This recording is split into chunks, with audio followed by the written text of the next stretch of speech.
캐나다에서 온 한 외국인이 한국에서 충격적인 장면을 목격했다고 합니다. 자신의 나라에서는 절대 일어날 수 없는 일이라며 경악을 금치 못했죠. 만족도 97.2%, 재방문율 98%라는 놀라운 수치. 이 압도적인 수치를 본 캐나다 정부 관계자들은 믿을 수 없다는 반응을 보였습니다. 심지어 한국은 정부가 직접 나서 137개나 깔아버렸고 앞으로 200개로 확대한다는 사실에 놀랍다는 반응인데요. 과연 무슨 일이 있던 걸까요? 지금 바로 시작해보겠습니다. 안녕하세요. 저는 캐나다 토론토에서 온 이하은이라고 합니다. 30대 후반이고 현재 한국의 한 기업에서 프로젝트 매니저로 일한 지 2년째예요. 한국에 오기 전까지 저는 키즈 카페라는 단어 자체를 들어본 적이 없었습니다. 정확히 말하면 그런 개념이 존재한다는 걸 상상도 못했죠. 캐나다에서는 아이들과 함께 갈 수 있는 곳이 정말 제한적이거든요. 대부분의 카페나 레스토랑은 노키즈 존이 기본이고 심지어 어떤 곳들은 아예 입구에 스티커로 아이 출입 금지를 명시해 놓을 정도였어요. 토론토에서 살 때를 돌이켜보면 정말 답답했습니다. 주말에 아이들과 갈 만한 곳을 찾으려면 항상 고민이었거든요. 공원이나 도서관 정도가 전부였고 날씨가 나쁘면 선택지가 더욱 줄어들었죠. 처음 한국 동료가 주말에 키즈 카페 가자고 했을 때 저는 속으로 의아했습니다. 카페에 아이들이 와도 되는 건가? 다른 손님들이 불편해하지 않을까 하는 생각이 들었어요. 캐나다에서는 아이가 조금만 시끄럽게 해도 주변 시선이 따가웠거든요. 부모들은 항상 눈치를 보며 아이를 달래야 했고 결국 집에서만 놀게 되는 경우가 대부분이었죠. 특히 겨울이 긴 캐나다에서는 실내 놀이 공간의 부족이 심각한 문제였어요. 영하 20도가 넘는 추위가 몇 달씩 계속되는데 아이들을 데리고 나갈 곳이 마땅치 않았거든요. 그래서 저도 한국의 키즈 카페라는 게 그냥 일반 카페의 작은 놀이 공간 하나 마련해둔 정도일 거라고 생각했어요. 막상 동료가 보여준 키즈 카페 사진들을 보니 완전히 다른 세계였습니다. 거대한 놀이시설들과 깔끔한 인테리어, 그리고 무엇보다 아이들이 자유롭게 뛰어놀고 있는 모습이 신기했어요. 캐나다라면 상상도 할 수 없는 광경이었거든요. 저는 솔직히 반신반의했습니다. 정말 저런 곳이 존재할까? 혹시 사진만 좋게 찍은 건 아닐까 하는 의심이 들었어요. 캐나다에서는 가족 단위로 갈 수 있는 시설이 턱없이 부족했고 있다 하더라도 비용이 너무 비싸서 부담스러웠거든요. 월 소득의 상당 부분을 아이 놀이시설 이용비로 써야 하는 상황이었으니까요. 한국에 와서 살면서 제가 가장 놀란 건 정부가 직접 나서서 키즈 카페를 만들고 있다는 사실이었어요. 서울시가 2022년에 첫 공공형 키즈 카페를 종로구에 열었다는 소식을 들었을 때 저는 정말 믿기지 않았습니다. 캐나다에서는 정부가 이런 놀이시설을 직접 운영한다는 개념 자체가 없거든요. 모든 건 민간이 알아서 해야 하는 일이었죠. 정부는 기본적인 인프라만 제공하고 나머지는 시장 논리에 맡기는 게 일반적이었어요. 그런데 한국은 달랐습니다. 아이들의 놀이권을 보장하고 육아를 지원하는 것을 국가의 책임이라고 생각하고 있더라고요. 이런 철학적 차이가 저에게는 정말 충격적이었어요. 더 놀라운 건 그 규모였습니다. 2025년 4월 기준으로 서울시에만 137개의 공공형 키즈 카페가 운영되고 있고 올해 말까지 200개로 늘린다는 계획이라니까요. 저는 이 숫자를 듣고 계산기를 두드려 봤어요. 서울 인구가 약 1000만 명인데 200개라면 5만 명당 하나씩은 있다는 계산이 나오더라고요. 캐나다 토론토는 인구가 300만 명 정도인데 공공 키즈 카페는 하나도 없어요. 있는 건 몇 개 안 되는 비싼 민간 시설뿐이죠. 온타리오주 전체를 봐도 공공에서 운영하는 키즈 카페는 찾아보기 어려워요. 한국 정부의 이런 정책을 보면서 저는 정말 놀랐습니다. 단순히 시설만 만드는 게 아니라 체계적인 계획을 세워서 확대해 나가고 있더라고요. 아이들이 어디서든 안전하게 놀 수 있는 환경을 만들기 위해 이렇게 노력하는 나라가 있다는 게 신기했어요. 서울시의 발표 자료를 보니 단계별 확산 계획까지 세밀하게 짜여 있었거든요. 권역별 배치, 접근성 분석, 수요, 예측까지 모든 게 데이터에 기반해서 진행되고 있었죠. 캐나다에서는 부모들이 개인적으로 알아서 해결해야 할 문제라고 생각하는 일을 한국에서는 사회 전체가 함께 풀어가야 할 과제로 보고 있었거든요.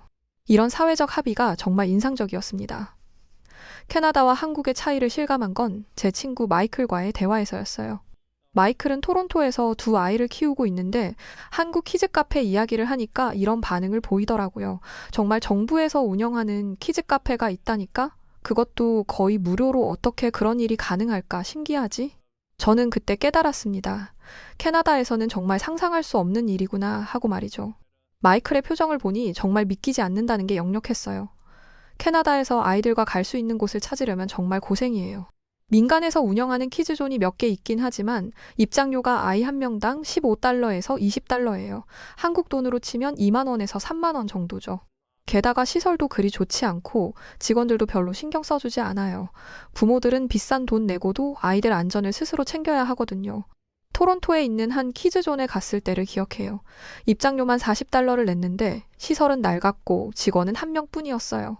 그마저도 계산대에만 앉아있고 아이들한테는 관심도 없더라고요. 반면 한국의 공공형 키즈 카페는 정말 체계적이더라고요. 공공 지원으로 운영되니까 비용 부담도 적고 민간과의 협력을 통해서 시설 수준도 높게 유지되고 있어요. 저는 이런 시스템을 보면서 정말 놀랐습니다. 캐나다에서는 아이 키우는 일이 온전히 개인의 몫이라고 생각하는데 한국은 사회 전체가 함께 아이들을 키운다는 철학이 있더라고요. 이런 차이가 키즈 카페 하나에서도 확연히 드러나는 거죠. 특히 접근성 면에서 차이가 컸어요. 캐나다에서는 차로 30분 이상 가야 하는 곳에 있는 경우가 많은데 한국은 지하철역 근처나 주거지역 가까이에 키즈 카페들이 위치해 있어서 언제든 쉽게 갈 수 있었거든요. 캐나다는 대중교통도 불편해서 차가 없으면 아예 갈 수 없는 경우가 많아요. 주차비까지 생각하면 하루 나들이 비용이 정말 부담스러웠죠. 드디어 제가 직접 서울의 공공형 키즈 카페를 방문하게 됐습니다. 아내 제니퍼와 7살 딸 소피아, 5살 아들 루카스와 함께 강남구에 있는 키즈 카페에 갔어요. 지하철역에서 내려서 몇 분만 걸으니 키즈 카페가 나타났는데 벌써부터 접근성이 달랐어요. 캐나다였다면 차로 한참을 가야 했을 텐데 말이죠. 입구에 들어서는 순간부터 저는 놀랐습니다. 신발을 벗고 들어가는 시스템부터가 완전히 달랐어요. 캐나다라면 위생상 문제가 될 수도 있다고 생각했을 텐데 여기서는 그게 당연한 일이더라고요. 입구에서부터 체계적인 관리가 느껴졌어요. 신발장도 깔끔하게 정리되어 있고 손 소독제도 비치되어 있었거든요. 시설 규모에 입이 떡 벌어졌어요. 거대한 미끄럼 틀과 볼풀장, 그리고 아이들이 역할놀이를 할 수 있는 다양한 공간들이 있었거든요. 소방서, 병원, 마트, 은행까지 아이들 크기에 맞춰 완벽하게 만들어져 있더라고요. 아들은 소방차를 보자마자 달려갔고 딸은 작은 주방에서 요리 놀이를 시작했습니다. 아이들이 이렇게 자유롭게 뛰어놀 수 있는 공간을 캐나다에서는 본 적이 없었거든요. 층고도 높아서 답답함이 전혀 없었고 자연 채광도 충분히 들어와서 밝은 분위기였어요. 더 놀라운 건 청결도였어요. 바닥도 깨끗하고 놀이기구들도 말끔하게 관리되고 있었습니다. 직원들이 수시로 소독을 하고 정리정돈을 하는 모습이 보였거든요. 심지어 놀이기구마다 마지막 소독 시간이 적힌 스티커가 붙어 있었어요. 보호자를 위한 라운지도 정말 잘 만들어 있었어요. 편안한 소파와 테이블이 있고 무료로 음료도 제공해 주더라고요. 심지어 와이파이도 빠르고 충전 코너까지 마련되어 있었어요. 아내는 이렇게 말하기도 했습니다. 캐나다였다면 음료 하나에 5달러는 받았을 텐데 한국은 합리적인 가격 같지? 가장 인상 깊었던 건 안전관리였습니다. 아동 10명당 직원 1명씩 배치되어 있다는 설명을 들었는데 실제로 곳곳에서 직원들이 아이들을 세심하게 살펴보고 있었어요. 위험한 행동을 하면 즉시 다가가서 안전하게 안내해주고 울고 있는 아이가 있으면 다정하게 달래주더라고요. 키즈 카페에서 놀던 중에 작은 사고가 일어났어요. 아들이 큰 미끄럼틀에서 내려오다가 균형을 잃고 넘어질 뻔한 거예요. 다행히 크게 다치지는 않았지만 무릎을 살짝 까졌고 아이가 울기 시작했죠. 저는 당황해서 어쩔 줄 몰랐는데 그 순간 직원 한 분이 달려왔습니다. 정말 순식간이었어요. 마치 아이들을 계속 지켜보고 있었다는 듯이 즉시 나타났거든요. 직원분은 먼저 아들을 안심시키면서 상처 부위를 확인했어요. 괜찮아, 괜찮아. 삼촌이 봐줄게 아프지. 이렇게 말하면서 아이의 눈높이에 맞춰 앉아서 대화를 했거든요. 목소리도 정말 다정했고 아이가 무서워하지 않도록 미소를 지으면서 접근했어요. 그리고 응급처치함을 가져와서 상처를 깨끗하게 소독하고 반창고를 붙여줬습니다. 모든 과정을 아들에게 설명해주면서 말이죠. 지금 아픈 곳을 깨끗하게 해주는 거야. 깨끗하게 안 해주면 벌레가 생겨서 아플 수 있거든. 조금만 참으면 금세 나을 거야. 이 반창고는 마법 반창고라서 아픔도 사라져. 아이가 좋아할 만한 말도 해주면서 분위기를 밝게 만들어주더라고요. 그 후에 저희 부부에게도 자세히 설명해줬어요. 어떤 상황에서 다쳤는지, 상처 정도는 어떤지, 집에 가서 어떻게 관리하면 되는지까지 꼼꼼하게 알려주더라고요. 심지어 연락처도 주면서 혹시 이상한 증상이 나타나면 언제든 연락하라고 했어요. 사고 보고서도 작성해서 관리자에게 보고하는 모습까지 보였거든요. 캐나다의 민간 키즈존이었다면 죄송합니다라는 말 한마디로 끝났을 텐데 여기서는 정말 책임감 있게 대처해주는 모습이 감동적이었습니다. 매뉴얼이 잘 갖춰져 있다는 게 느껴졌어요. 아들도 금세 기분이 좋아져서 다시 놀기 시작했어요. 직원분은 한동안 아들을 더 세심하게 지켜봐 주셨고 다른 놀이기구를 이용할 때도 안전하게 도와주셨거든요. 심지어 퇴장할 때까지 한 번씩 와서 괜찮지 하고 물어보기까지 했어요. 저는 그 순간 깨달았습니다. 이게 바로 한국의 공공 시스템이 가진 힘이구나 하고 말이죠. 나중에 알아보니 서울형 키즈카페의 성과가 정말 놀라웠어요. 양육자 만족도가 97.2%이고 재방문 희망률이 98%대라는 통계를 봤거든요. 처음에는 이 숫자가 과장된 게 아닌가 싶었는데 직접 경험해보니 이해가 됐어요. 이런 만족도가 나올 수밖에 없는 시스템이더라고요. 캐나다에서는 이런 수치를 공개하는 시설도 드물고 공개한다 해도 60%에서 70% 정도가 고작이었거든요. 더 흥미로운 건 한국 실내 디자인 학회에서 발표한 연구 내용이었습니다. 키즈 카페가 5가지 아동 친화적 공간 특징을 갖추고 있다는 분석이 있더라고요. 안전성, 접근성, 다양성, 교육성, 그리고 사회성 발달까지 고려해서 설계되어 있다는 거였어요. 단순히 놀이만 하는 공간이 아니라 아이들의 전인적 발달을 돕는 공간으로 만들어진 거죠. 학회에서는 색채 심리학, 공간 심리학까지 적용해서 키즈 카페를 분석했더라고요. 특히 부모와 아이 간의 상호작용을 촉진하는 구조라는 점이 인상 깊었습니다. 캐나다의 놀이시설들은 보통 아이들만 놀고 부모들은 그냥 지켜보기만 하는데 한국의 키즈 카페는 부모도 함께 참여할 수 있도록 설계되어 있었거든요.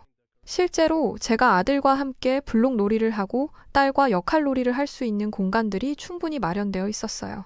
어른 키에 맞는 의자도 있고 부모가 앉아서 아이와 눈높이를 맞출 수 있는 공간도 곳곳에 있었거든요.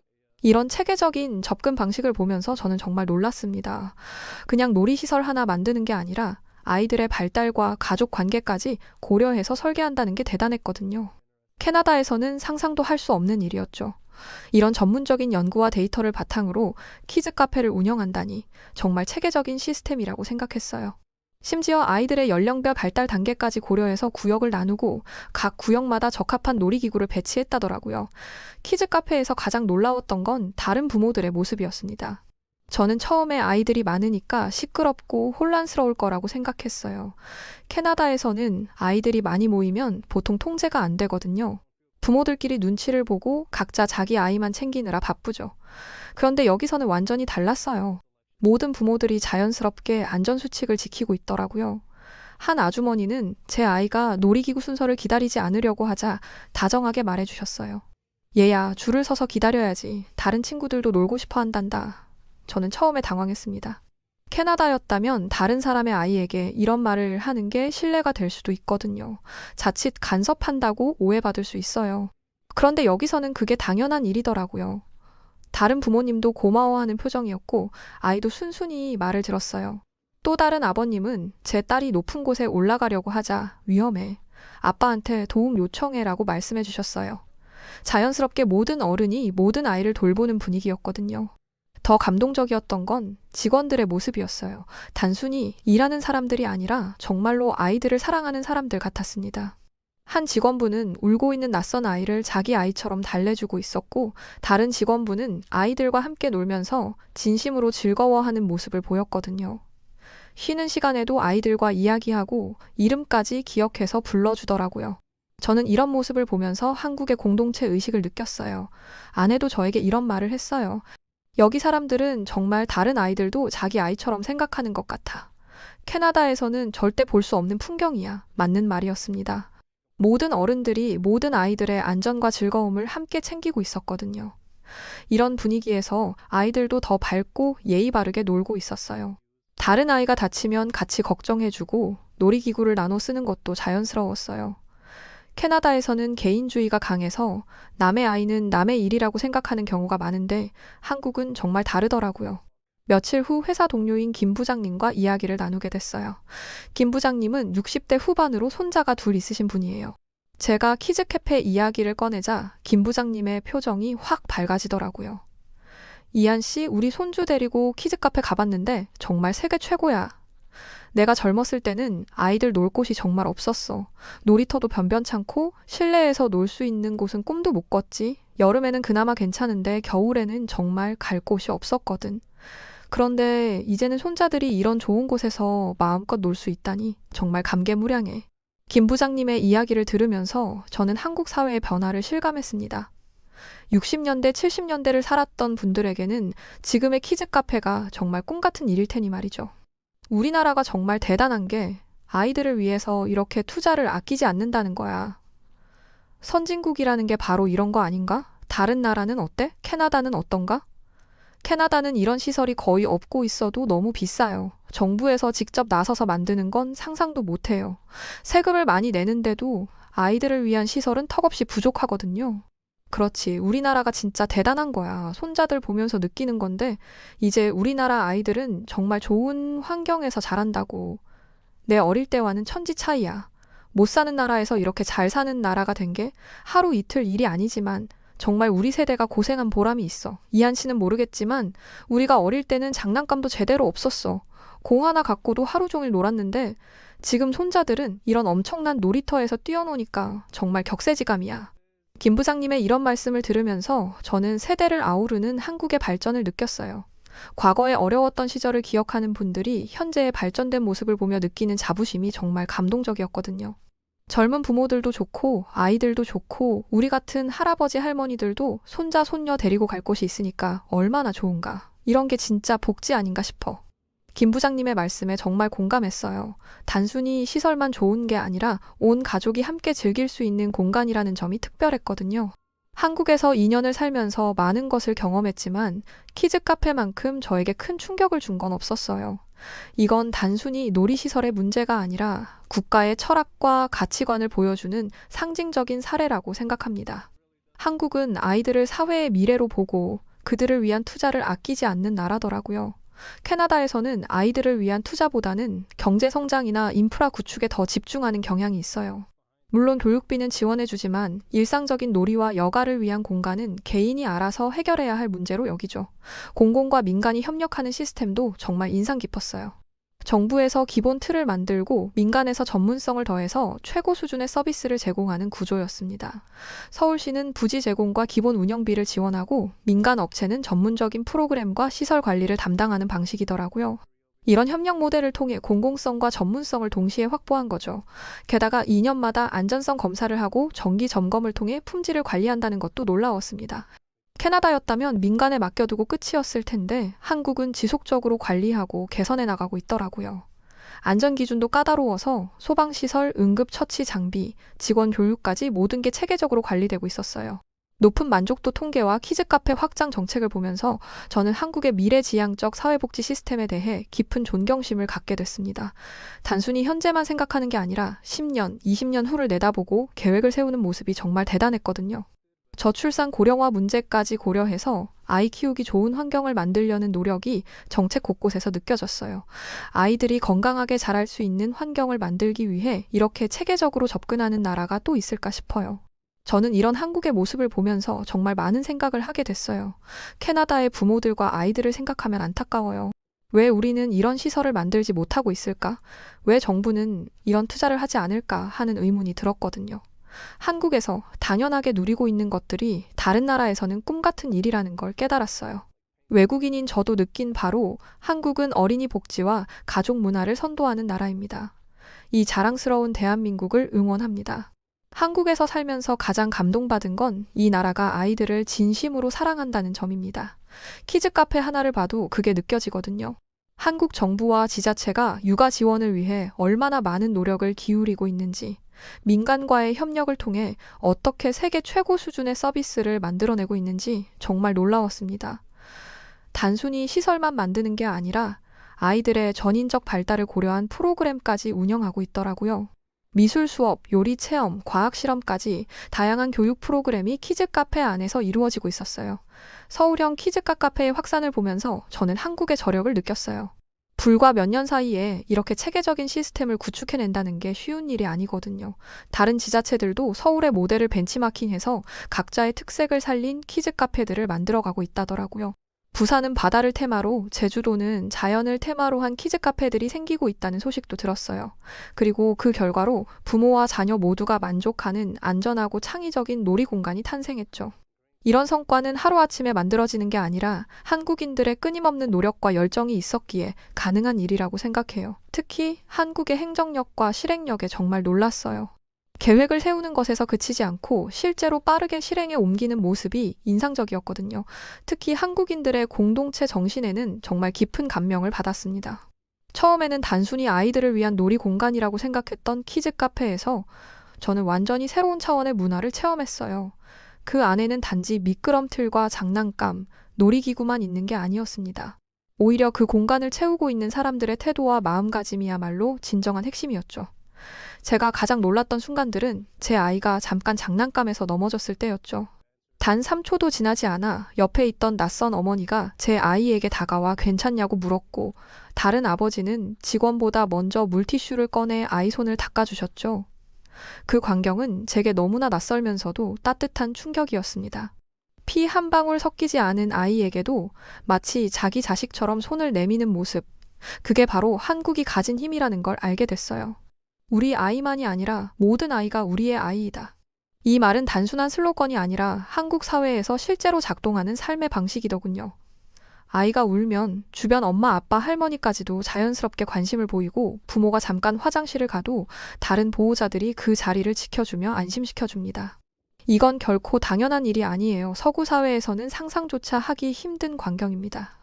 개인주의가 만연한 사회에서는 아이를 데리고 다니는 부모는 늘 외로운 존재입니다. 하지만 한국에서는 육아가 개인이 아닌 사회가 함께하는 일이라는 걸 키즈 카페라는 작은 공간 안에서 절실히 느꼈습니다. 그 덕분에 저는 이곳 키즈 카페를 단순한 놀이터가 아닌 현대 한국 사회의 축소판으로 보게 되었어요. 서로 돕고 배려하고 함께 웃고 함께 키우는 문화. 그리고 그 안에서 아이들은 사랑받고 있다는 걸 몸으로 느끼며 자랍니다. 아이의 성장에는 환경이 정말 중요하다는 걸 한국에서 확신하게 되었습니다. 이런 따뜻한 시스템과 정서, 그리고 안전하게 설계된 키즈 카페의 물리적 환경까지 모두 합쳐져 저는 한국에서 아이를 키우는 제 자신이 진심으로 행운이라고 느꼈습니다. 아이들은 이곳에서 마음껏 뛰어놀 수 있고, 부모들은 안심하며 커피 한 잔의 여유를 가질 수 있으며, 서로 처음 보는 사람들과도 금세 웃으며 이야기하게 되는 이 공간은 단지 육아를 돕는 장소 그 이상이었습니다. 이건 일종의 사회적 마음의 인프라라고 할 수 있어요. 대한민국은 단지 키즈 카페가 많은 나라가 아닙니다. 그 안에 담긴 아이에 대한 존중, 가족에 대한 배려, 공동체에 대한 책임감까지 함께 설계한 나라입니다. 그래서 세계 곳곳의 부모들이 한국의 키즈 카페를 부러워하는 겁니다. 아이가 안전하게 놀고 부모가 잠시 숨을 돌릴 수 있으며 낯선 사람도 내 아이를 돌봐줄 수 있는 사회. 이건 단순히 잘 만든 시설이 아니라 성숙한 시민의식이 만든 문화 자산이죠. 전 세계에 이런 나라가 또 있을까요? 저는 솔직히 한국을 알기 전까지는 없다고 생각했습니다. 이제는 압니다. 한국이 어린이 복지와 가족 문화를 선도하는 진짜 이유는 마음의 크기에서 나온다는 것을요. 모든 아이를 우리 아이처럼 아끼는 그 마음, 모든 부모를 이웃처럼 도와주는 그 정신, 그리고 누구도 소외되지 않도록 다 함께 손잡는 그 사회적 의지를요.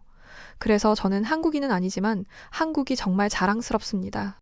이 아름다운 문화가 국경을 넘어 전 세계에 퍼져나가길 바랍니다. 한국의 키즈 카페 모델은 단지 산업적인 성공 사례로만 볼 수 있는 것이 아닙니다. 그 안에는 더 깊은 가치를 담고 있어요. 저는 오히려 그것이 인류의 미래를 위한 문화적 해답이 아닐까 싶습니다. 이곳은 단순히 아이들을 위한 놀이 공간이 아니라 사회 전체가 아이 한 명 한 명을 위해 존재할 수 있다는 가능성을 보여주는 살아있는 증거이기도 하죠. 놀라운 것은 이러한 문화가 억지로 강요된 것이 아니라는 점입니다. 사람들이 자연스럽게 서로를 배려하고 타인의 아이도 자기 아이처럼 보살피는 이 문화는 한국 사회 깊숙이 뿌리내린 공동체 정신과 가족 중심의 가치관에서 비롯된 것입니다. 그런 문화가 이렇게 구체적인 공간 안에서 아름답게 피어난다는 것이 저는 그저 감격스러웠어요. 서구 사회에서는 아이를 기르는 일이 점점 더 개인화되고 고립되는 경향이 강해지고 있습니다. 부모는 늘 혼자 싸워야 하고 실수하면 비난받고 도움을 청하면 약하다는 오해를 받기도 하죠. 하지만 한국은 다릅니다. 육아가 사회 전체의 일이라는 인식이 뿌리 깊게 자리 잡고 있고 그 믿음이 현실에서 키즈카페라는 물리적 공간으로 구현되고 있는 걸 저는 두 눈으로 확인했습니다. 그래서 저는 앞으로도 한국을 진심으로 응원하고 싶습니다. 이 나라의 미래는 단순히 경제나 기술력에만 달려있는 것이 아니라고 생각해요. 그보다 훨씬 더 중요한 건 사람을 어떻게 대하느냐, 특히 아이와 부모라는 가장 약한 존재들을 어떻게 품어주느냐에 있다고 믿습니다. 한국은 그 질문에 대해 아주 따뜻하고 성숙한 방식으로 답하고 있는 나라입니다. 아이들이 마음껏 웃을 수 있는 나라, 부모가 아이의 미래를 걱정하며 눈물 흘리지 않아도 되는 나라, 모두가 함께 손잡고 아이 한 명을 기르는데 기꺼이 시간을 내주는 나라. 그런 대한민국이 세계를 이끌어주는 미래를 저는 정말로 상상하게 됩니다. 세상은 지금 많은 문제를 안고 있고 갈등도 많습니다. 하지만 저는 한국의 키즈카페처럼 사람이 사람을 돌보고 모두가 아이의 울음에 함께 귀 기울이는 문화가 세계 각지로 퍼져나간다면 우리는 조금 더 따뜻하고 건강한 미래로 나아갈 수 있다고 믿습니다. 정말 자랑스럽습니다. 대한민국. 아이를 키우는 외국인 부모의 입장에서 이토록 안전하고 따뜻한 환경을 누릴 수 있다는 건 엄청난 축복입니다. 이런 사회, 이런 문화, 이런 나라가 존재한다는 사실 하나만으로도 저는 매일 감사하게 살아가고 있어요. 진심으로 감사합니다. 대한민국. 그리고 진심으로 응원하고 있으며 한국인이 아닌 저와 제 가족들이 한국의 따뜻함과 이런 문화를 함께 누릴 수 있게 해주셔 감사할 뿐입니다. 한국이 보여주는 이 따뜻함이 언젠가는 전 세계의 미래를 밝히는 등불이 되기를 진심으로 바랍니다. 그 따뜻함은 단순한 친절을 넘어서 사람을 사람답게 대하는 태도, 그리고 사회 전체가 한 아이의 웃음을 지켜주기 위해 함께 책임지는 그 깊은 문화적 품격에서 비롯된 것이니까요. 이 아름다운 문화가 먼 나라까지 다 서로 단절되고 타인의 고통에 점점 무감해져가는 서구 사회에도 조금씩 스며들기를 간절히 바라고 있어요. 처음엔 그저 작은 변화일지 몰라도 이 한국의 따뜻함이 서구 문화 변화에 아주 작은 씨앗이 되어 서서히 마음을 열고 사람 사이의 거리와 벽을 허물어주는 그런 위대한 변화를 이끌어낼 수 있기를 희망합니다. 씨앗은 작지만 꽃은 크게 피어난다는 말처럼요. 한국이 보여주는 이 공동체적 연대와 포용의 문화, 그리고 아이 하나하나의 울음에 진심으로 귀 기울이는 이 정성은 단순한 육아의 차원을 넘어 사회의 철학이자 인류의 희망이라 말하고 싶습니다. 그래서 저는 오늘도 바랍니다. 이 따뜻함이 국경을 넘어 다른 나라들 속으로 스며들고 그곳에서도 아이들이 웃고 부모들이 위로받고 사람들이 다시 사람을 믿을 수 있는 세상이 펼쳐지기를요. 한국이 시작한 이 소중한 문화의 물결이 조용하지만 깊이 있게 퍼져나가 인류 전체가 더 따뜻한 방향으로 나아갈 수 있는 이정표가 되기를 저는 진심으로 바라고 있습니다. 인천국제공항으로 가기 위해 비행기에 발을 들인 한 외국인 여성이 있습니다. 하지만 얼마 뒤 그 여성은 의식을 잃은 채 몸을 부들부들 떨고 있었고 그 주변으로 사람들이 모여들었는데요. 그러나 그녀가 눈을 뜬 곳은 한 격리실이었고 그곳에서 끔찍한 일들을 경험하게 되었다고 합니다. 한국으로 가는 모든 상황들이 원망스러웠고 나중에는 한 한국인 학생과 연락처까지 주고받았다고 하는데요. 대체 이 여성에게 무슨 일이 있었기에 이런 이해하기 어려운 상황들을 만나게 된 것일까요? 오늘 사연 시작합니다.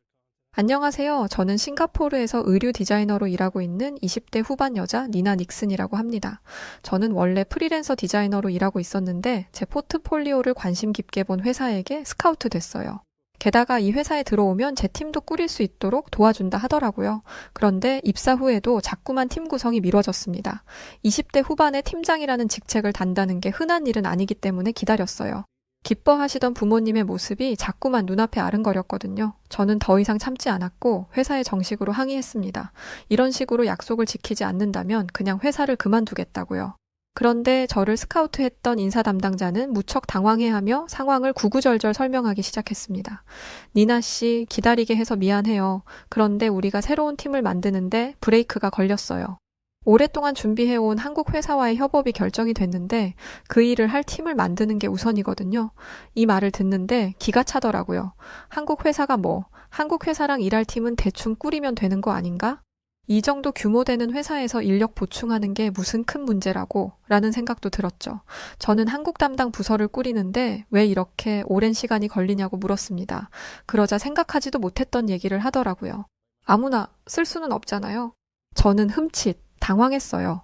이 말을 하는 직원의 태도가 마치 한국을 프랑스나 이탈리아의 명품 브랜드를 대하는 듯 했거든요. 저는 주로 유럽 국가를 대상으로 디자인을 하고 비즈니스를 해왔기 때문에 한국은 잘 몰랐습니다. 그래서 순간 궁금증이 생겼어요. 대체 어떤 나라이길래 그러지? 한국의 패션 시장이 그렇게 컸나? 하지만 이 궁금증은 그다지 오래가지 않았습니다. 저는 제 팀을 꾸리는 게 제일 중요했으니까요. 이렇다 보니 인사 담당자에게 제안받은 한국행이 달갑게 느껴질 리가 없었습니다. 제가 왜 한국을 가요? 저는 제 팀을 원하는 거라니까요. 그러자 인사 담당자가 사정사정을 하더라고요. 이게 계속 미뤄지면 니나 씨 팀을 만드는 게 더 오래 걸릴 거예요. 한국 회사와의 협업은 저희 회사의 사활이 걸린 문제입니다. 그래서 경영진들이 한국 관련 이슈를 해결하기 전까진 아무것도 할 생각하지 말라고 하는 거예요. 저는 깜짝 놀랐어요. 회사가 이 정도까지 신경 쓰고 있는지 몰랐거든요. 한국의 패션 업계는 계속 발전하고 있어요. 니나 씨가 가면 배우는 게 많을 거예요. 아시아의 패션을 선두하고 있는 곳이니까 분명 견문이 넓어질 겁니다. 그리고 회사가 니나 씨에게 걸고 있는 기대가 커요. 만약에 이번 일이 잘 풀리면 니나 씨에게 전폭적인 지지를 해줄 겁니다. 솔직히 혹할 만한 얘기였습니다. 그런데 저는 결정을 미룰 수밖에 없었어요. 저는 해외로 나가는 걸 극도로 꺼려 하거든요. 정확히 표현하자면 두려워하는 게 맞겠네요. 저는 가족도 없이 홀로 떠난 외국에서 크나큰 트라우마를 겪었거든요. 저는 고등학생의 나이로 부모님 없이 홀로 프랑스로 떠났습니다. 패션에 대한 열정 하나뿐이었어요. 그런데 프랑스는 제 상상과 전혀 다른 나라였습니다. 소매치기는 일상이어서 예쁜 가방, 액세서리는 꿈도 못 꿨고 싱가포르에서보다 더 후줄근한 모습으로 다녀야 했어요. 예쁘게 하고 다니면 소매치기의 표적이 되니까요. 또 외모부터 프랑스 사람이 아니다 보니 집 앞 빵집에서조차도 바가지를 씌웠습니다. 멀쩡히 가격표가 붙여 있는데도 5배는 기본으로 뻥튀기를 시켰죠. 그게 원래 가격이 아니라는 걸 프랑스에서 산지 3개월 만에 알았어요. 게다가 위험한 일도 많이 당했습니다. 도둑질도 당했고 하다못해 강도가 집에 쳐들어와서 생명의 위협을 받은 적도 있어요. 가장 충격이 심했고 제게 극심한 스트레스를 가져다 줬던 사건은 제가 홈스테이 했던 집의 할머니, 할아버지의 이중성을 알게 된 것이었습니다. 두 분은 저희 부모님에게 걱정하지 말라며 안심시켰어요. 외모도 인자하고 푸근하니 신뢰가 가는 얼굴이었죠. 하지만 그 사람들은 제가 그 집에서 산지 정확히 2달 만에 돌변했습니다. 홈스테이라고 하면 식사를 준비해주는 게 맞지만 제게 요리를 해주지 않았어요. 나중에는 아예 저보고 요리를 시키더라고요. 또 원래 제가 해야 하는 건 제 방 청소와 빨래뿐이었는데 나중엔 본인들 속옷까지 제게 빨래를 시켰습니다. 저는 이런 상황이 억울하다가도 멀리서 걱정하실 부모님을 생각하면 이마저도 제가 참아야 하는 거라고 생각했습니다. 부모님을 실망시켜서는 안 되고 성공을 하기 위해서라면 이런 어려움쯤은 겪어도 된다라고 정신승리를 했어요. 지금이야 무슨 정신 나간 소리냐고 말하지만 고등학생밖에 안 됐던 저는 너무 어렸습니다. 트라우마를 만든 사건의 정점은 학교에서 벌어졌어요. 제가 열심히 만든 작품이 조각조각 떼어져 있더라고요. 대체 이게 무슨 일이냐고 난리를 치니 제 담당 선생님이 오셨습니다. 그러더니 제 옷에 있는 천조각의 패턴이 예뻐서 좀 가져다 썼다고 하더라고요. 아무리 학생의 작품이라도 그렇지 남의 작품을 뜯어서 쓴다는 게 말이나 되나요? 게다가 그건 다른 프랑스 학생의 작품의 수정을 돕는 데 쓰였습니다. 그 선생님은 제가 싱가포르에서 왔다며 매일같이 무시하는 말을 하던 분이었는데 이젠 이런 끔찍한 방식으로 저를 괴롭히더라고요. 저는 결국 그날 처음으로 뇌전증을 겪었습니다. 과거의 표현을 빌리자면 간질이죠. 순간 필름이 끊겼고 정신을 차려보니 제 주변에 프랑스인 학생들이 모여 있었어요. 제 입 주변으로는 하얀 거품이 있었고 모두가 저를 혐오스러운 눈동자로 바라보고 있었습니다. 누구도 제게 손 내밀어주지 않았고 걱정은커녕 경멸스럽다는 얘기를 들었죠. 꿈을 품고 떠난 나라에서 겪은 차별은 제 마음속에 큰 상처를 남겨주었고 이날 이후 저는 해외로 나가는 걸 극도로 꺼리게 되었어요. 그런데 한국이라니. 외국인으로서 최악의 취급을 받았던 저로서는 꺼려질 수밖에 없었습니다. 저는 이런 제 상황을 솔직하게 이야기했어요. 그러자 직원은 걱정하지 말라며 저를 안심시키더라고요. 내가 일 때문에 한국에 몇 번이나 가봤는데 난 한 번도 인종차별을 당해본 적이 없어요. 다른 나라에서는 숨 쉬듯이 당했던 인종차별이 한국에서는 없었어요. 저는 이 말을 믿을 수가 없었습니다. 하지만 용기 내고 싶었어요. 직원이 말하는 한국이 대체 얼마나 대단한 나라인지 직접 경험해보고 싶었거든요. 한국에서의 경험이 제 디자이너 인생에 도움이 된다면 이 기회를 놓칠 수 없었어요. 제가 한국행을 결정하자 직원은 이렇게 말했습니다.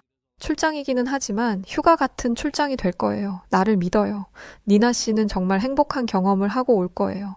이 얘기를 듣기는 했지만 한국에 갈 때까지 긴가민가 했던 게 사실이에요. 저를 한국에 보내기 위해서 일부러 좋은 말만 하는 거라는 의심도 살짝 있었거든요.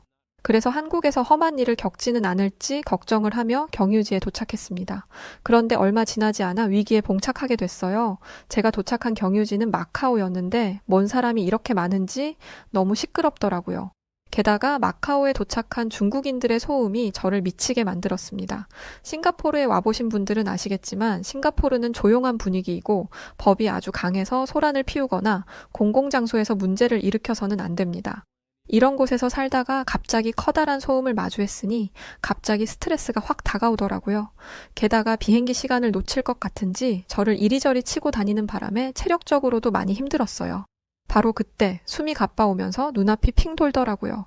한동안 조용했던 뇌전증의 전조 증상이 시작된 것이었습니다. 저는 애써 호흡을 가다듬었고 진정하려고 노력했어요. 그런데 전조 증상은 나아질 기미가 안 보였습니다. 나중에는 아예 팔다리가 조금씩 떨려오기 시작했어요. 그런데 그때 공항 경찰이 다가왔어요. 무슨 일이냐고 물어보는데 제 모습을 자세히 보자마자 얼굴을 굳히더라고요.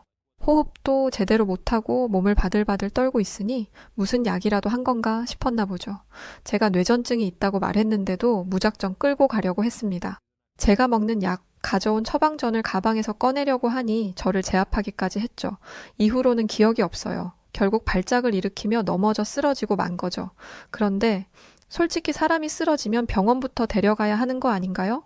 제가 위험 인물이라고 판단됐다면 하다못해 의무실로라도 가야죠. 그런데 제가 눈을 뜬 곳은 격리실이었습니다. 제가 먹는 약 처방전을 보여줬음에도 본 척도 안 하더니 마약 검사를 하고 나서야 조금 들어주는 것 같더라고요. 오랫동안 기다린 끝에 현지 의사가 와서 제게 문제가 없다는 걸 인정해주고 나서야 저는 풀려날 수 있었습니다. 이미 한국으로 가는 비행기는 떠났고 모든 상황이 원망스러웠어요. 그런데 이게 다 M1 한국 때문인 것 같았습니다. 한국에 가는 선택을 하지 않았다면 이런 일이 없었을 테니까요. 내가 한국에 간다고만 안 했어도 재수가 없어도 없으려니 첫 단추가 이렇게 엉망인데 한국에서의 생활은 더 엉망이겠지? 그렇게 부정적인 감정에 휩싸인 상태로 비행기에 올라탔습니다. 이게 다 한국에 온다고 해서 벌어진 일이야 라는 생각은 조금만 별로여도 바로 돌아갈 거야 라는 결론을 불러일으켰고 저는 한국 항공사와 승무원들의 트집을 잡으려고 했습니다. 그런데 아무리 봐도 트집 잡을 게 없었어요. 음식도 너무 입에 맞았고 승무원들은 친절했으며 객실과 화장실은 깨끗했고 조용했습니다. 이렇게 눈을 치켜뜨고 트집을 잡으려고 하다 보니 머리가 아파오더라고요. 뇌전증이 있는 사람들은 편두통을 달고 다니기 때문에 저 또한 그렇습니다. 빛에 예민해지고 소음에도 예민해지죠. 그래서 공항에서 쓰러진 것도 있어요. 저는 또다시 대발작을 하면 위험하다는 것을 알기 때문에 트집 잡는 건 조금 미루고 진정하려고 노력했어요. 그런데 한 번 대발작을 해서 그런가 두통과 발열이 멈추지를 않더라고요. 그러던 그때 승무원이 저를 불렀습니다. 저는 죄 지은 것도 없는데 흠칫 놀랐어요. 아까 그런 일을 겪어서 그런가 괜히 눈치가 보이더라고요. 그런데 승무원이 저를 부른 이유는 저를 의심하기 위함도 저를 경계하기 위함도 아니었습니다. 승무원은 제 눈높이에 맞추어 무릎을 굽히더니 조용히 물었어요. 혹시 어디 아프신가요? 평소에 저라면 괜찮아요 라고 말했을 텐데 그때는 너무 힘들어서 말을 하게 되더라고요. 그러자 승무원은 비상약을 가져다 드리겠습니다. 잠시만 기다려주세요 라고 말하며 자리를 떠났어요. 그런데 이건 대발작 이후에 있는 후유증이기 때문에 편안한 상태에서 쉬는 게 제일 중요합니다. 약이 큰 효과는 없을 거예요. 그래서 저는 승무원에게 찾아가 제게 어떤 일이 있었는지 말했고 그냥 편안한 상태에서 조용히 쉬다 보면 괜찮을 것 같다 말했습니다. 그러자 승무원은 깜짝 놀라며 그런 일이 있었다는 걸 알았다면 더 빠르게 조치했을 거라고 하더라고요. 조치? 무슨 조치? 라고 생각하며 승무원을 바라보고 있는데 승무원은 저를 업그레이드된 좌석으로 안내했습니다. 그러면서 따뜻한 차와 푹신한 담요를 가져다 주었죠. 이러지 않아도 된다고 극구 거절했으나 승무원은 자기 가족 중에도 뇌전증을 앓고 있는 사람이 있다며 제게 편안한 자리를 주었어요. 마카오에서 겪었던 것과는 차원이 다른 친절에 놀랐던 것도 잠시 더 놀라운 일이 벌어졌습니다. 그건 바로 제 옆자리에 앉아있던 승객이 제 짐을 가지고 제 좌석으로 온 것이었어요. 내가 자리를 옮긴 걸 알고 직접 짐을 챙겨준 거죠. 제가 승무원에게 자리를 거절했을 때는 다른 승객들의 시선을 의식한 것도 있었습니다. 만약 제가 몸이 안 좋다는 이유로 훨씬 비싼 좌석에 앉게 된다면 다른 사람들 입장에서는 짜증나는 일이잖아요. 그래서 거절한 거였는데 제 옆자리에 앉아있던 사람은 승무원에게 항의하기는커녕 몸이 아픈 저를 배려해서 짐까지 옮겨주더라고요. 알고 보니 제가 몸이 아픈 것 같다는 걸 말해준 사람도 옆자리 승객이었습니다. 직전에 있었던 마카오에서는 마약을 한 게 아니냐는 의심을 받고 대발작을 한 이후에도 위로와 걱정은커녕 혐오스러운 시선을 받아야 했는데 한국인들은 그러지 않았습니다. 저는 언제 부정적인 감정에 휩싸였냐는 듯 편안한 자리에서 푹 쉬고 한국 땅을 밟을 수 있었어요. 비행기에서 내리려는데 그때 그 승무원이 저를 붙잡더라고요. 순간 추가금을 내라고 하려나? 라는 싱가포르인 그 자체의 생각이 들었습니다. 하지만 역시 아니었어요.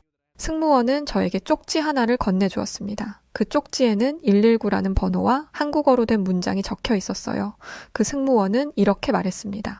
위급 상황이 생기면 119로 전화하세요. 그리고 뇌전증 전조 증상이 나타나면 이 쪽지에 있는 한국어 문구를 아무에게나 보여주세요. 종이에는 저는 뇌전증 환자입니다. 제가 의식을 잃으면 평평한 곳에 눕히고 구급대를 부른 뒤 발작이 멈출 때까지 기다려주세요. 거품이 넘어가지 않도록 고개를 조정해 주시길 부탁드립니다. 라고 적혀 있었어요. 정말 승무원의 가족 중에 뇌전증 환자가 있던 모양이더라고요. 저는 가슴 깊이 감동했어요. 비행기 내내 제 안위를 걱정하고 비행기에서 내리기 직전까지 저를 챙겨준 거니까요. 하지만 걱정도 됐습니다. 이걸 보여준다고 해서 한국인들이 저를 도와줄 거란 보장은 없으니까요. 이런 걱정을 말하자 승무원은 단호하게 그런 걱정은 안 해도 된다고 하더라고요. 걱정하지 마세요. 길 가던 초등학생에게 보여줘도 도와줄 거예요. 그러니까 그건 걱정 마시고 위험한 상황이 생기면 꼭 도움을 요청하세요. 이 말을 들으니 걱정스러웠던 마음은 싹 사라지고 다시금 힘을 얻었습니다. 마카오에서의 기억은 끔찍했지만 그때의 기억에 사로잡혀서 한국 일정을 소화하지 못하는 건 제 손해라고 생각했죠. 한국에서의 일정은 상상 이상으로 행복했습니다. 결론적으로 저는 주요 일정을 소화하는 동안 단 한 번도 발작을 겪지 않았습니다. 전조 증상도 없었어요. 외국이라 병원도 못 가고 약을 늘릴 수도 없어서 걱정을 많이 했는데 다행인 일이었죠. 발작이 없었던 이유는 딱 하나였습니다. 행복했기 때문이었어요. 일단 디자이너로서 한국은 보는 재미가 있는 나라였습니다. 저는 저희와 협업을 하게 된 한국 회사로 가서 직원과 함께 압구정 같은 핫플레이스를 돌아보았는데요. 한국의 젊은 층들은 전부 옷을 잘 입더라고요. 패션 매거진에서나 보던 스트릿 패션이 이렇게 흔히 보이는 곳은 한국 말고 없을 것입니다. 제가 아무리 한국 패션에 관심이 없다 하더라도 일을 하러 오게 됐는데 어떻게 공부를 안 했겠어요. 솔직히 저는 한국에 대해 알면 알수록 대체 왜 회사에서 저를 한국으로 보내려고 하는지 이해를 못했어요. 한국은 개성이라고는 없는 것 같았거든요.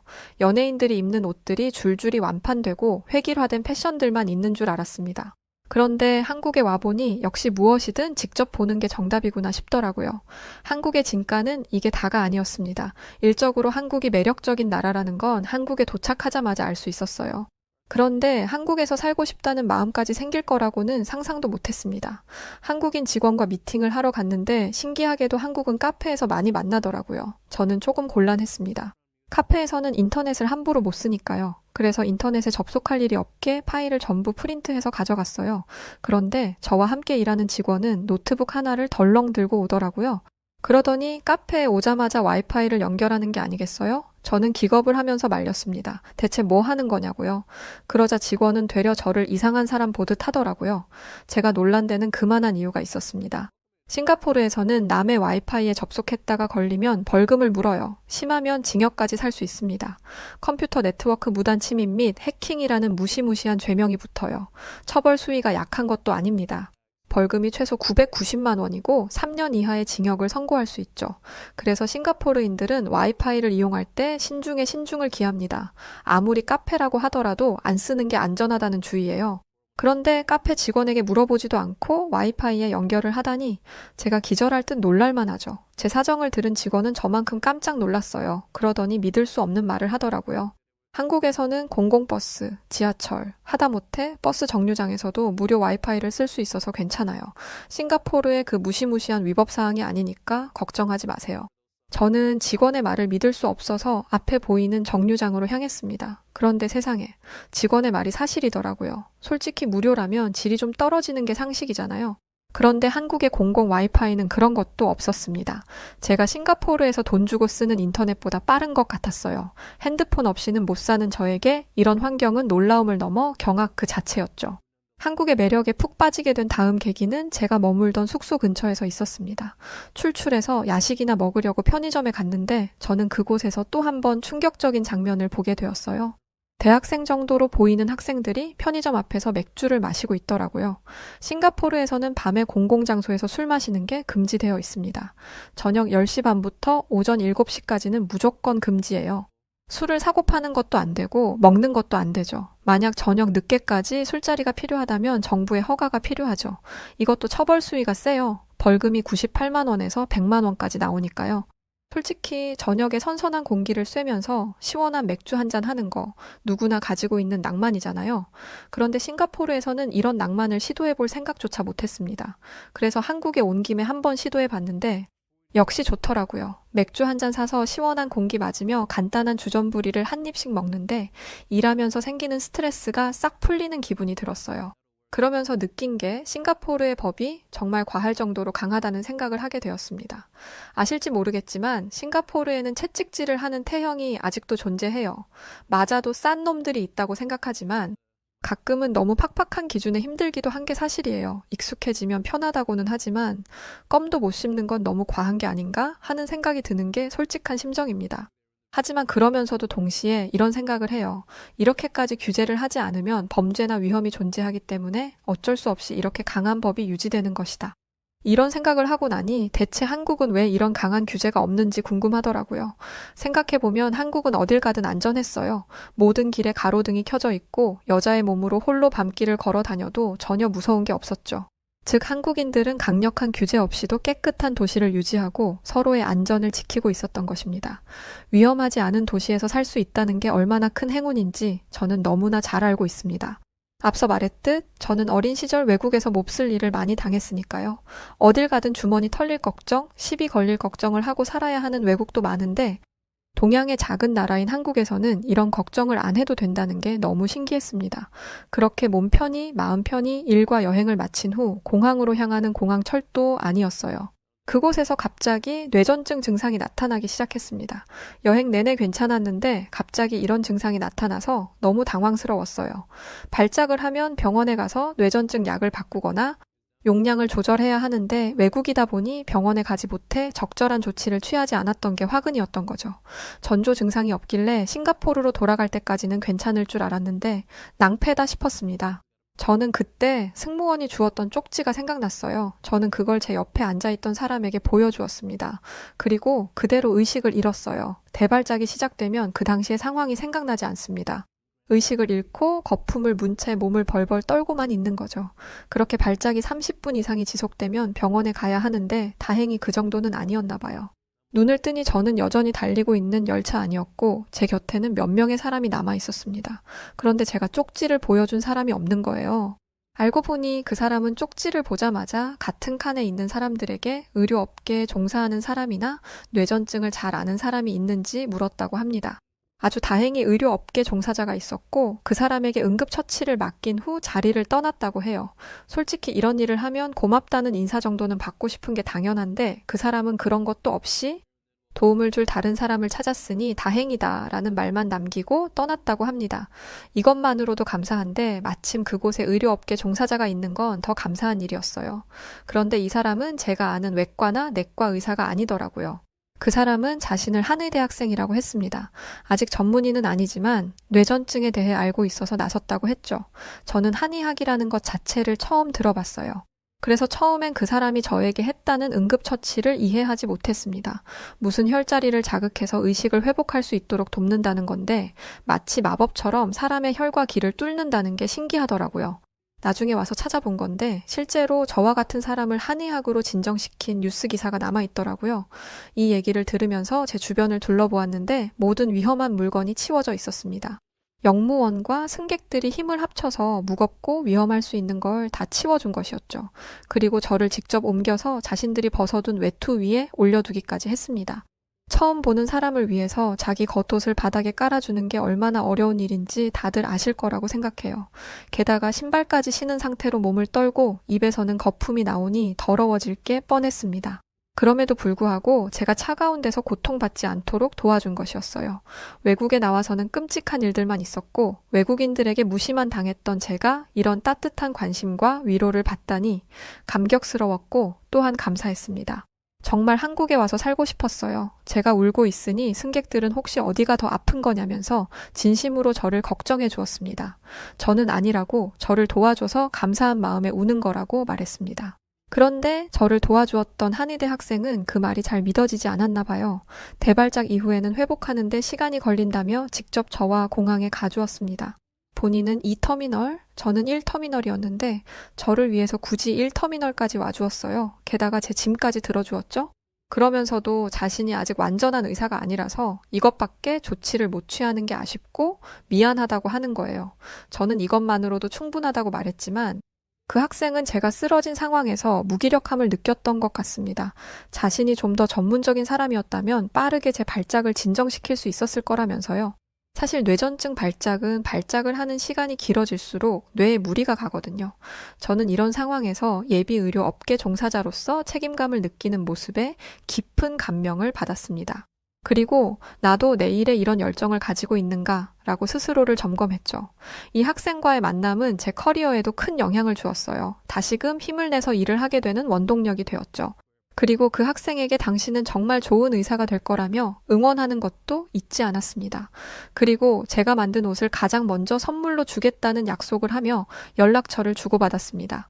그렇게 싱가포르로 돌아와 저는 한국과의 비즈니스를 도맡아 하는 팀장이 되었어요. 한국 가기 싫어하지 않았냐라고 하던 사람들은 제 변심에 놀라움을 금치 못했죠. 그리고 얼마 전 처음으로 나온 옷을 그 학생에게 보내주었습니다. 제가 만든 옷을 입고 실습을 나간다는 말을 들으니 디자이너로서 뿌듯하더라고요. 내가 이러려고 이 일을 시작했지라는 생각도 들면서요. 저는 이번에 컬렉션을 발표하면서 한국에 방문했었습니다. 그때 혹시나 하는 마음에 한국에 있는 유명 대학병원에 가서 뇌전증 전문의를 만났어요. 알고 보니 제가 먹던 약이 저에게 맞는 약이 아니었고 용량 조절도 필요한 상황이더라고요. 이 정도 약으로 지금까지 버틴 게 용하다고 말하는데 이제라도 제대로 된 병원을 찾아와서 다행이라는 생각이 들었습니다. 현재 저는 싱가포르에서 열심히 일하고 있어요. 한국에서의 우연한 만남이 저에게 새로운 영감을 주고 잃어버렸던 열정을 되찾아 주었습니다. 또 오랫동안 고생했던 트라우마도 극복할 수 있었어요. 덕분에 엄두도 못 냈던 미국 출장도 다녀왔죠. 한국을 만나지 못했더라면 불가능했을 일입니다. 저에게 새로운 인생을 살 기회를 선물해준 한국과 한국에서 만난 모든 인연들에게 감사한 마음을 안고 살아가고 있습니다. 한국의 사람들, 그리고 한국의 친절과 배려, 인품, 도덕의식, 투철했던 직업의식과 신선한 공기를 마시며 마실 수 있었던 맥주 한 모금이 더 없이 생각나는 오늘입니다. 정말 진심과 마음을 다해서 그때 저를 도와주신 모든 분들께 고마움을 전합니다. 그리고 한국인 모든 분들 감사합니다. 네, 오늘 사연은 여기까지입니다. 한국에 오기까지 뇌전증으로 고생을 많이 하셨었네요.